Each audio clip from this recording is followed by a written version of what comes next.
Hello and welcome to W Rated, where we willingly watch the world's worst rated movies.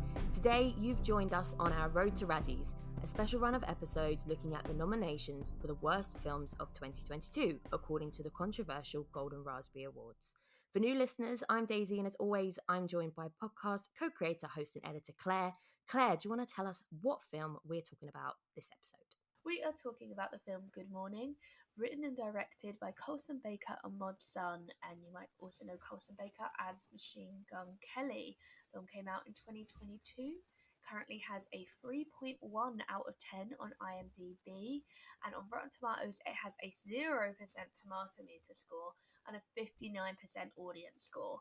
Tomato score actually only has 7 reviews, and I'm not sure what it has to get to actually get a full. I don't know if that's a real 0 or we don't have enough 0. That's what I was going to ask, because that, I mean, it's not, it doesn't surprise me, but at the same time, sure.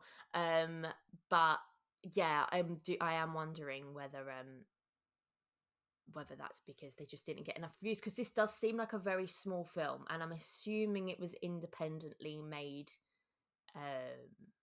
distributed. It definitely gives me that vibe of very, very, very long skit that a internet. I'm not saying that Machine Gun Kelly isn't famous beyond the internet, but the generation of the internet born celebrities, aka bloggers, influencers, SoundCloud rappers, I've got these lovely mansions in LA, these kooky friends, and they're like, let's just make a movie. And that very much feels like what this is. See, it really gave me like Hollywood 7 vibes. What's but with Hollywood more 7? drugs. Do you know like the XCOM 7 shows like Miami 7, Hollywood 7, Oh, LA 7? sure. Really, Yeah. that, but with drugs. It just gave me like a really extended episode of that vibes. I feel like that could be quite a hook for people our age, to be fair. Yeah, and I don't know about you, but it had this weird atmosphere where it felt like there was just like a layer empty. You know, when you watch like some like rushes or dailies or like cut stuff that's not got the full diegetic sound and the music and everything like that, and it just feels a bit echoey and hollow. Yeah. The whole thing felt like that. So I wonder if that was something to do with the editing, if the shots were too long and it just made it's a bit. I think, and this might be wrong, but I believe I read somewhere it was like semi-improvised. Oh god, okay, yeah, that's what it was. That is what it was. This is a film where you're watching people trying their hardest to think of something funny on the spot. Yeah. And it shows for sure. It's funny you mentioned who it was directed by. I thought it was directed by Machine Gun Kelly, but then when I was watching it and I watched the credits, I was like, oh, it's someone else. Yeah, that's his birth given name, Colson Baker. Well, I believe he might have changed it, but I assume he hasn't. It's just not his stage name. No. And is this, I don't know if you all know this, I'm just looking on IMDb now, his directorial debut? I'm not sure with regards to other things. So he's directed 21 things, but I think this is his first feature film. Yeah. Like I can see Down Falls High with Sydney Sweeney. That myself, yeah. But I'm not sure if that was. Yeah, the rest of them look like he's shorts. Basically directed all of his own music videos. Yeah. Oh, it looks like a short, 46 minutes. Oh, there we go. Yeah. Yeah. So this is his feature debut, but he has done lots of music videos and a handful of shorts. So he's got some experience. He's probably been around crews that tell him how it's done. I'm not sure if now you've said about the improvisation, whether the direction, it's not anything to write home about, but I don't think that might be the problem. Yeah, it's fine. Like it tells a story. The cuts for most of the thing like match each other. Like he's got the like match, you know, the like the eye. It's a comprehensive job done, right? Like it's. I've seen far worse. Yeah. I wondered if it was the editing that made me feel odd, but I think it's just there was no pace to it, and I think you're right. I think it's because there wasn't. People would take their turns to say stuff. They wouldn't ever talk over each other, really. Which, don't get me wrong, that doesn't happen all the time in films, but there's a bit of pace or urgency Well, and or what I struggled with, so within the film, it all takes place over one day, and it's a bit of a quest. He, thinks his girlfriend is mad at him for a series of unfortunate events. He can't get hold of his girlfriend or get a phone that works, and hijinks ensue. And at the same time, he also has to get to an important meeting to be cast in the Batman, which was just a whole strange beat. yeah. But the thing that really made the pacing struggle for me was so many like little interstitles. Is that what they're called? Where it was like, Oh, meanwhile yes. at the interview, and it was like, we know, Don't and need to say that. it was like 28 minutes later they arrive at the office, and I was like, do you not have faith in your own film? Because I could have got that they had driven to the office. Yeah. I didn't need you to tell me that it took them 21 minutes to drive to the office. Like, have faith in your audience and your film telling abilities.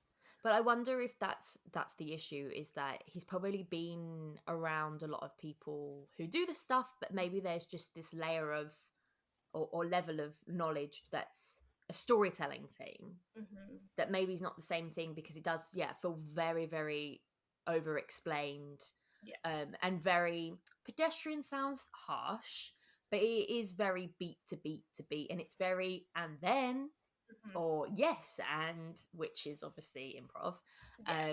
It meanders. There's obviously a beginning.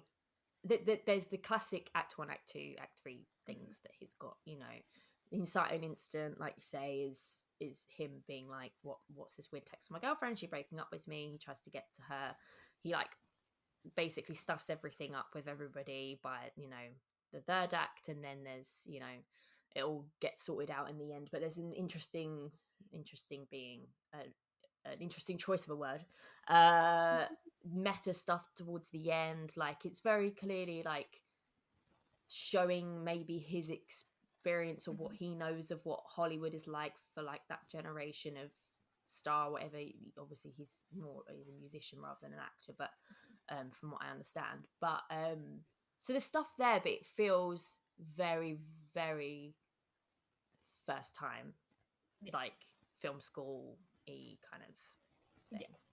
I mean, we'll just touch on the nominations quickly. So it's nominated for 7 nominations: Worst Picture, Worst Actor for Colson / Machine Gun Kelly, 2 Worst Supporting Actors for Pete Davidson, who was in a cameo, and Mod Sun, who is also the co-writer and co-director, Worst Screen Couple for Machine Gun Kelly and Mod Sun, Worst Director for Colson, and I actually think they only credited Colson, but it was directed by both of them. Maybe that might be my notes wrong. And Worst Screenplay by Machine Gun Kelly and Mod Sun.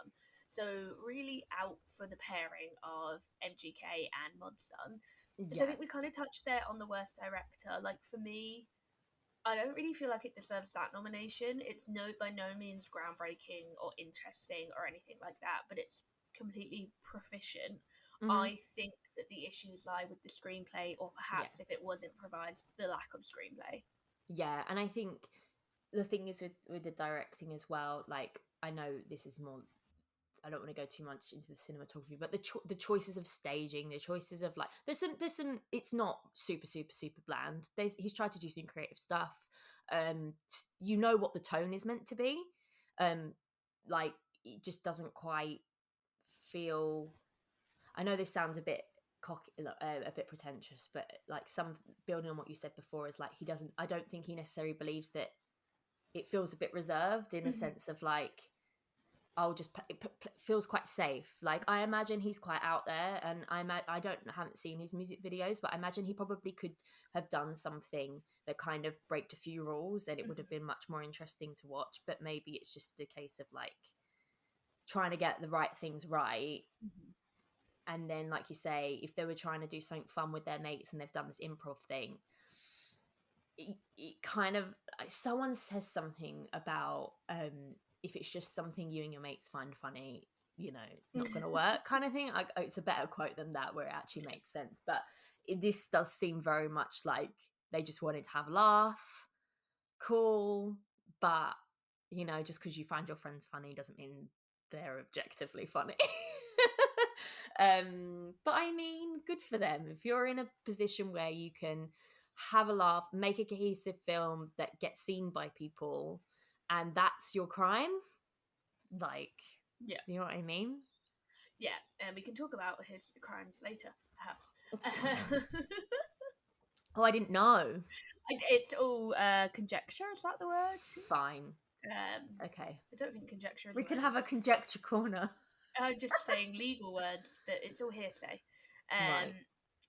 So his worst actor, again, I'm just so mid on this. Like, what did people expect from this film? Well, Again, this is it. he conveyed enough emotion. Like, he didn't convey loads of emotion, and I just cannot get my head out of the kids' TV. So this just everything about this felt like Yes. kids' TV for me, except for the drug use.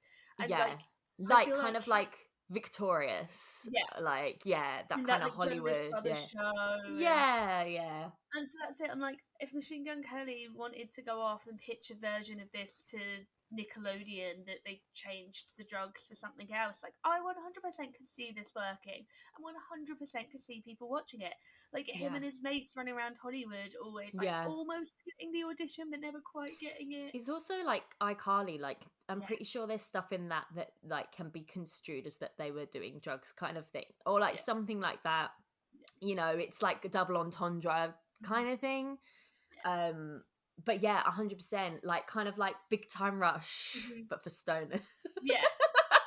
You're right. You've hit the nail on the head. It's got this very simple, like, friends just going on escapades episode every week. People just want to watch it because they like the people. Yeah. They don't really care what's going on with the story. It's kind of circular in nature that it all kind of goes back to the beginning again every time. But it's just not got that polish from a studio that perhaps would make it more like that. Yeah. Um, But yeah, I feel like, he's not the worst actor out there. No, he's fine. He's trying. And it's just like you say, what did you expect? He's basically playing himself. Yeah. Like, yeah. And, he's he's not no an Nicolas Cage. But, No.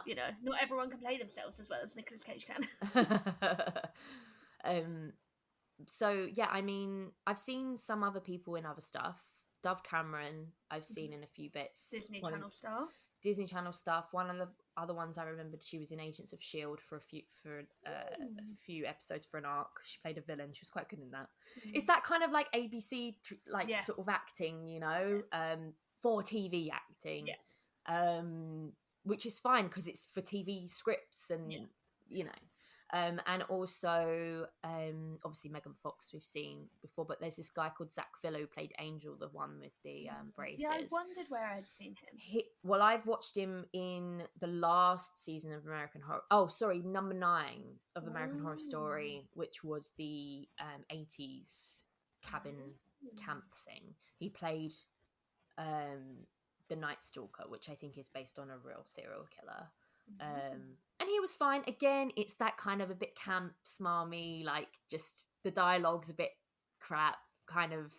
I know him from Station 19, which is the Grey's Anatomy spin-off about firefighters, and again, very similar, Yeah, that for TV. It's network TV. It's a little bit soapy. When they want to go hard, they do go hard, but 9 times out of 10, it's soapy. Yeah, that's a perfect way of describing it. And I think if I'm not saying they're bad actors by any means, but if that's what you're used to and that's the kind of acting you're doing, and then you're asked to do improv, you're going to fall back on that kind of dialogue, right? Where you're mixing yourself with what you know dialogue to be in an improvised setting. I think the screenplay one's probably its biggest downfall, to be honest. I don't think the acting's fine. Pete Davidson's just being himself, to be honest. And he's an SNL, so he can improv. So this is Pete Davidson's first of 2 nominations in this year's Razzies, also nominated for Marmaduke. So you can check out our Marmaduke episode, potentially already out or coming soon, depending on when you're listening to this. But we'll be talking about Pete there. People seem to hate Pete Davidson because he gets loads of hot women. Hot women seem to really like him because apparently he just is nice to them and listens to them. He's a bit funny. God forbid.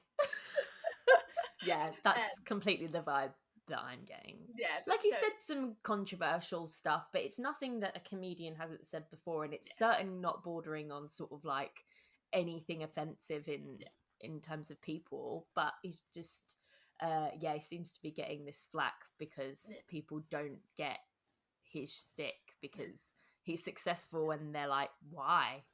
And it's just like, good for him, he's funny and nice apparently. Like, like I wouldn't mind a funny and nice guy in my life. He's really tall, Claire. Oh god damn. That's it. I think I'm not attracted to him in any way, shape or form, but I know if I met him I would instantly fall for his shtick. I just know it. Right. Men just don't get it. No. I think he did fine in it. Like, he was a valet, he was in a few scenes, you could tell he was the most experienced there, and they were kind of all watching they were all kind of watching him for his lead, because the thing is what I've noticed, just quickly before you go on to the next one, is with the improv stuff, if you're in a group setting, it's really hard because you're trying to find your I'm talking like I've done it, but I imagine this is what it's like. You're trying to find your time to shine and get, maybe I've learned this from Drag Race, and trying to get involved. But whilst you're doing that, you're not doing anything else. You've got, like, if you had a script and you knew that you weren't talking in the scene, you could commit to doing what your character would be doing in that. But I think where everyone's kind of looking to the experienced people to lead, or Machine Gun Kelly to like lead because he's the lead, and then but they need their time and they need a bit of thinking time to react. It just doesn't work. Improv's so tough. Like, I did drama classes for most of my teenage years, and we did do improvisation games all the time, and we played like the classic freeze frame where two people are improving a scene, and then when you're ready you yell freeze and you take over, and you have to start on that last line of dialogue and completely twist it, which is like improv 101 really. But it was so difficult, especially when I had been there a few years, watching new people come in. People are so excited and they hear one funny line and they're like freeze, and they run in because they have a great answer to that one line, and then they have nothing else for the rest of the scene. There's nowhere for it to go, and it is tough because, like you say, you're just waiting for your moment to do the funny, and you're like, I'm gonna do the funny, I'm gonna have the funny, and then you have the funny, and then you're like, oh god, I ended the scene, oh no. I get that. Like I say, I've not done that, but that sounds terrifying, and is probably something that I would 100% do, because I'm always waiting with the funny. And I like I say, I think if you've got that trouble anyway, like, if there was such a huge group of them, you know, there was 4 other friends, one of which was Mod Sun, the fellow writer director.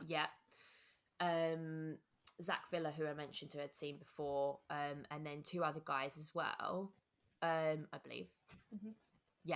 And then you've also got London is the name of the lead character's assistant, Olive, who's Dove Cameron, who I've mentioned. But then you've got Megan Fox's character, Kennedy, who also lived there. So at some point, if you're counting the Pete Davidson character as well, you could have like 6 or 7 people like in a scene. And if they're all improving and not knowing what to do, it just felt like you could hear a pin drop, like sort of waiting for the next line. And there was a lot of repetition, not a lot of funny in all of it, unfortunately. But I feel like, you know, I know you were about to go on to another nomination, but I think we've kind of, got to the answer of why this doesn't work, but also realised that it's a bit harsh. So I think the last nomination we haven't covered. Oh no, there's 2 more. Sorry. One of the last ones is the second worst supporting actor for Mod Sun, who, if you've seen the film, he was the guy with the blue hair, who I believe was in maybe 3 scenes.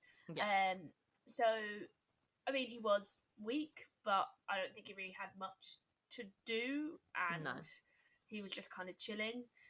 He is also, side note, engaged to Avril Lavigne, which explains the ongoing Avril Lavigne joke. Right. Well, that makes it actually funny. Which it wasn't before I knew that. And he is another musician. And then the last nom that we haven't discussed is worst screen couple for MGK, Machine Gun Kelly, and Mod Sun. And I'm guessing this doesn't really mean on screen so much more as their writing and directing. But then it's like, okay, well, if you're going to say that, then include Mod Sun as joint for worst director as well. Like, have some consistency. It's just a bit all like it. Honestly, for me, again, this is another tick box thing of we're a bit light on the on-screen couple. Let's just make up one Yeah. that's like we've had one before on our blonde episode where it was really quite biting and a nice, you know, call out. And there's one Again, coming up in a future episode, which I think is the perfect nomination. oh, okay. I'm not sure if I can think of that off the top of my head, so I'm looking forward to that one. But yeah, this just feels lazy because they're not a screen couple. They don't even barely react together. Like, you could have said Machine Gun Kelly and Megan Fox because they're actually together, and it's almost as if making a joke about their chemistry in the film or something, which there wasn't any. So it's just like, you know, you could just try a bit harder if you're gonna make these nominations. Just spend a bit of time on them at least. Like, yeah. So I mean that's a good spot for me to jump into what I do love doing, Claire's, you know, pop culture, absolutely not important to the film whatsoever corner. sure. So it would be remiss to not point out, as you just did, that Megan Fox is also in this film. Megan Fox and Machine Gun Kelly have been together publicly for I think a couple of years now, in what some describe as quite a cringeworthy or very odd relationship. They dress very risquély. Her engagement ring supposedly has thorns in it, so if she tries to take it off, it will rip her skin apart. And yes, there is some kind of they talk about being part of the BDSM community. So like there's talk about like a lot of the kind of more darker things that they've said about the relationship. People mentioned it to that.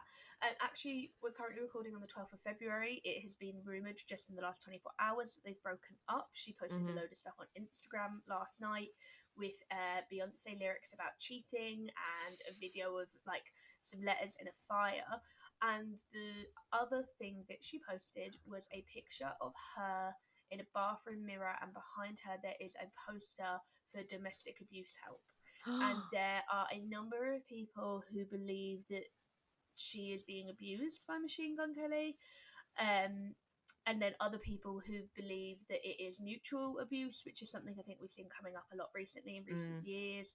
I don't want to get into Johnny Depp and Amber Heard, but I think that was a big issue there of what is mutual abuse and how can we legislate who is abusing who. And then there are people that think that it's all just kind of them being silly and wacky. I don't really know what I think, but you know, he has given press about how when she was away working that he called her up and said he was going to kill himself, and said that he had a gun in his mouth but that the gun didn't go off. Multiple threats of suicide, and let her know about this, and felt that she wasn't supportive of him during that time. But then on the flip side, he seems like a young man who's been through a lot. He was thrown out of his home at 18. He had a child at 18. Kind of one of the more famous interviews of him is on the Drew Barrymore show.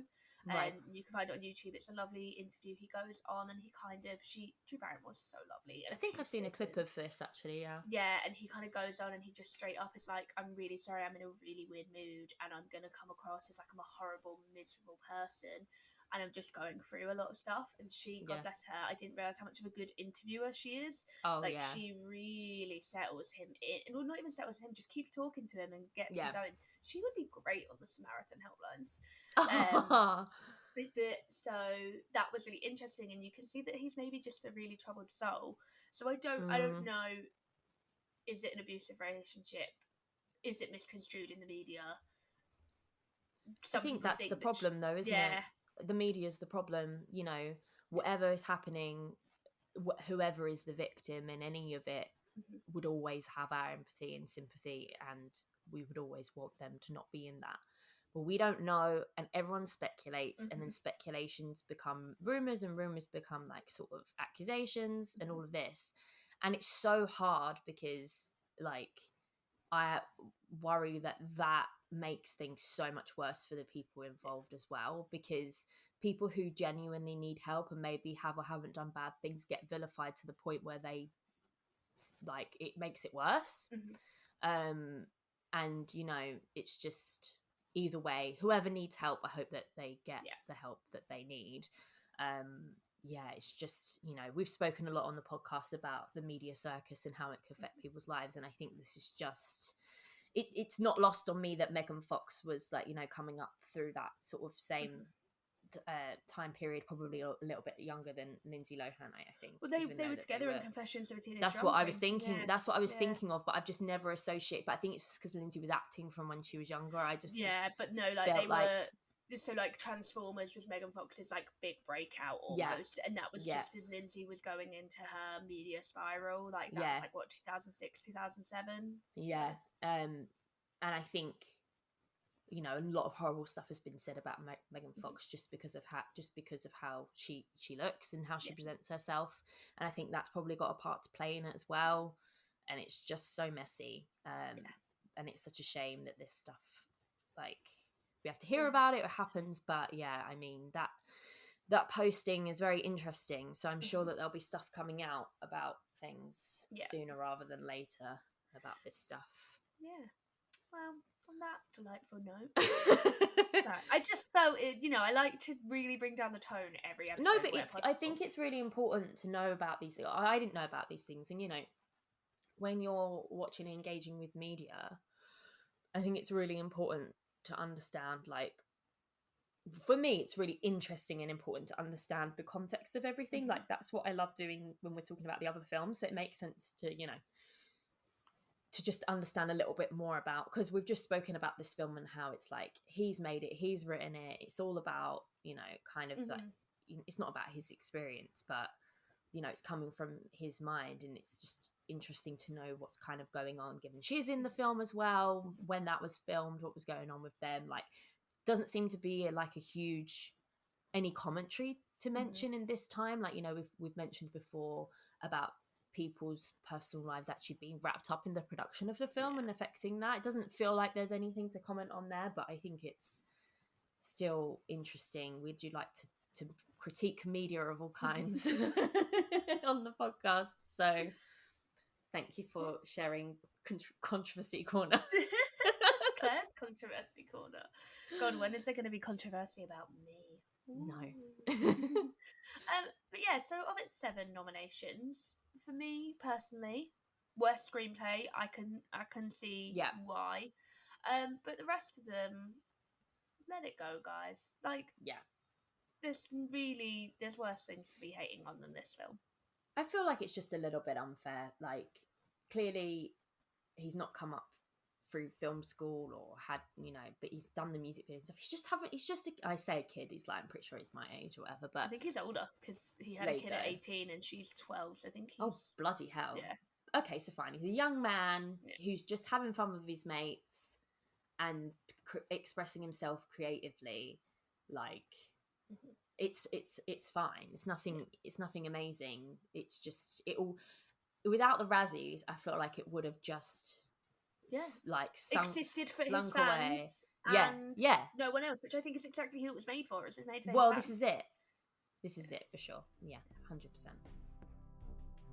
Thanks for tuning in, everyone. We hope you can join us for the next episode where we keep running down that road on the way to the Razzies 2023. See you then.